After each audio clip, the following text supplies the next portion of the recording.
SIR को लेकर पूरे देश में हंगामा मचा हुआ है। पूरा का पूरा विपक्ष इसके विरोध में खड़ा हुआ है। संसद में इसे लेकर सरकार को घेरा तक गया है। और तो और एसआईआर के साथ साथ बीएलओ की मौत का मुद्दा उठाते हुए विपक्ष ने सीधे सीधे मोदी सरकार पर सवाल तक दाग दिए हैं। पश्चिम बंगाल में भी एसआईआर का लगातार विरोध हो रहा है। पश्चिम बंगाल की सीएम ममता बनर्जी ने तो अब इसे लेकर केंद्र सरकार को सीधी सीधी चेतावनी और धमकी दे डाली है।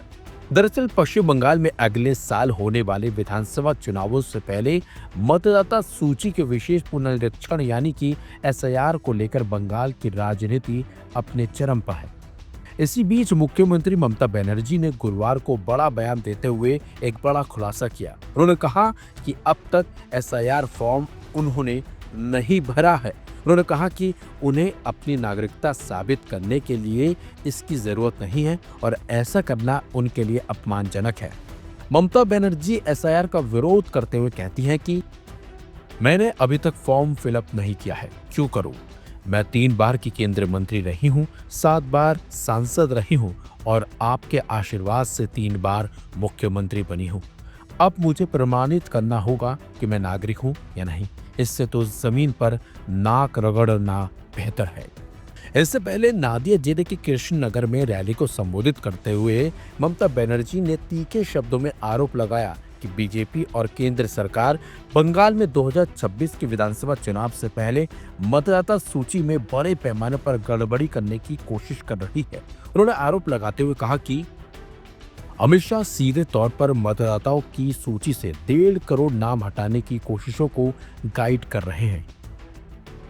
अगर एसआईआर प्रक्रिया के दौरान एक भी योग्य मतदाता को बाहर किया गया तो वह अनिश्चितकालीन धरने पर बैठ जाएंगी। ममता बनर्जी ने उन रिपोर्टों को हवाला देते हुए कहा कि जिन लोगों ने अपना दस्तावेजों के हिस्से के रूप में दादा दादी के नाम जमा किए थे, उन्हें सुनवाई के लिए बुलाया जाएगा और उनके नाम रोल से हटाए जाने का खतरा होगा। उन्होंने कहा कि अब हम सुनते हैं कि जिन्होंने अपने दादा दादी के नाम दिए हैं उन्हें बुलाया जाएगा और योजना है कि इन सुनवाइयों से सीधे नाम हटा दिए जाए।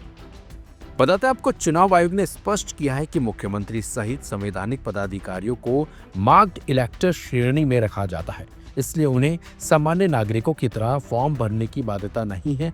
इस श्रेणी में प्रधानमंत्री, सभी मुख्यमंत्री और अन्य संवैधानिक पद धारक शामिल हैं और कानूनी तौर पर उन्हें जनगणना फॉर्म जमा करने की आवश्यकता नहीं है। लेकिन जिस तरीके से एसआईआर को लेकर पश्चिम बंगाल में विरोध जारी है और इसी बीच ममता बनर्जी ने जिसे लेकर बयान दिया है, उससे साफ है कि एसआईआर का बंगाल में लगातार विरोध है और लोग इस फॉर्म को भरने से इसी वजह से बच भी रहे हैं क्योंकि सीएम उनके साथ खड़ी है।